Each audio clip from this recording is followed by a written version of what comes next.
Does the bull run in Indian stocks have further to run, or are we looking at a pullback at this point? Hi, Tom. Thank you again for having me here. So a lot of people are actually asking the same question because Indian markets are somewhere, outperforming not only its emerging market peers, but also the global market peers. You're looking at Indian markets having an outperformance in the short term, long term, and even at the 20-year average. If you look at a dollar return, Indian markets have somewhere delivered an 8.9% of dollar return in the last 20 years, followed by US economy at 7.6%. So there has been that level of consistency. However, looking at short term, we are looking at multiple different level of risk. There is obviously the hovering US Fed rate risk that's there, followed by what the RBI would do because the GDP numbers have also been below expectations for RBI. So we are also looking at certain level of, like a dovish stance from RBI, followed by a certain level of contraction in their monetary policy stance as well. Whereas in the Indian equity markets, it has primarily been driven by private consumption.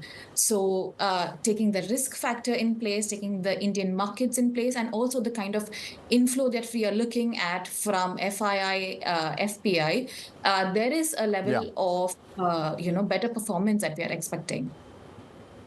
OK, and we want to get your views on those flows, particularly in light of the expected cut from the Fed. But before I get to that point, the question that always comes up when it comes to Indian equities, or at least always within the recent time frame, is the question of valuations, Tanvi. And this is a question I put to you last time. But valuations right now, benchmark price to earnings ratio is above 23 times. That's well over the long-term historical averages for Indian equities. Is that a challenge to the run-up that we've seen so far, or at least a challenge going forward? I do believe that we are somewhere overvalued. Now, Tom, if you look at us in comparison to even the emerging markets, we are overvalued at 2x, 3x in comparison to certain economy. However, if you take a broader index, that is, if you take Nifty 50 and you take a 5-year, 10-year current long-term average current 10-year data in comparison to long-term average data, and you take 2006 as a base, your current averages are at about 12.1, and long-term 10-year averages stand at 10.4. So in perspective term, the variance is just about 1.7%. Similarly, for mid and small cap indices as well, we're standing at a variance of about 4.8%, 4.9%. So valuation in specific sectors is more than the long-term average. However, when you do a deep dive on broader level indices, on a broader level market, we're somewhere still in line with your long-term averages. As you mentioned, 20 is not that high of a number for Indian markets. Tanvi, what's your sector preference at this point then? On a broader level, honestly, Tom, we are also looking at FIIs, FPI inflows in sectors such as power, telecommunication. At our level, we are very positive on manufacturing, on industrial goods, on cement, on automobile, even on FMCG. So these are the major drivers that we are looking at.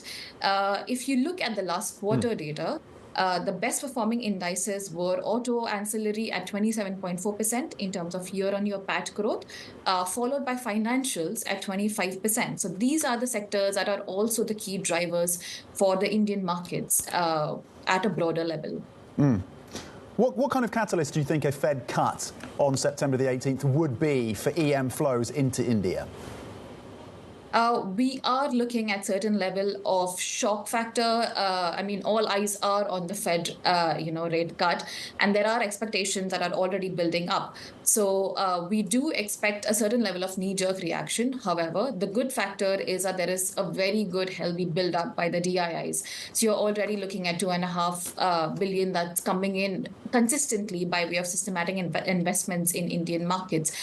With the inclusion of JP Morgan Bond Index, we are expecting good, consistent inflows even on the debt side of the market.